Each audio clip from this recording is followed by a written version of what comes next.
Alright, so today is the first day of my PSO. It's been a long day already. I didn't sleep last night, so basically I went to bed at like midnight and didn't get up until 4. I thought I was just getting up to go to the bathroom, and it turned out that's when I was getting up for good. I thought I was getting up at 6, so I'm on 4 hours of sleep right now.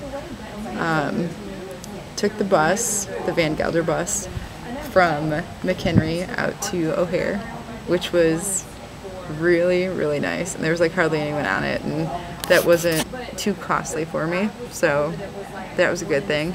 The plane ride, terrifying. I don't know what these people were thinking trying to tell me that it wasn't, but it definitely was. It was absolutely terrifying. From the second that I started, that I knew that I had to get on the plane, like they called my boarding number or whatever, and I freaked out. And yeah, from that point on, the liftoff, everything, I was holding my hands over my face, trying not to see anything that was going on, but I could still see like the light shining everywhere.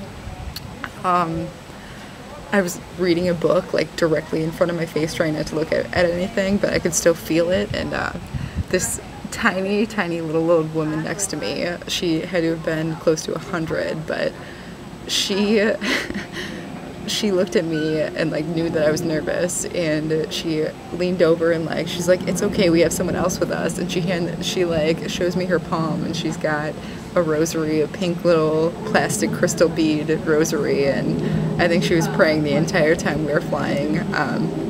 But as soon as the plane started lifting off, I was like shaking my knees and like literally jittery all over the place, and I was freaking out. And the woman just grabbed my hand, like it seemed like something out of a movie, like the old wise woman telling you that everything's gonna be okay. So eventually everything was okay. We went through a shit ton of turbulence. It was ridiculous. The short plane ride that we had, the entire thing was turbulence pretty much. It was the rockiest thing. It was like driving a car on train tracks is what I would equivalent it to. Driving a car on train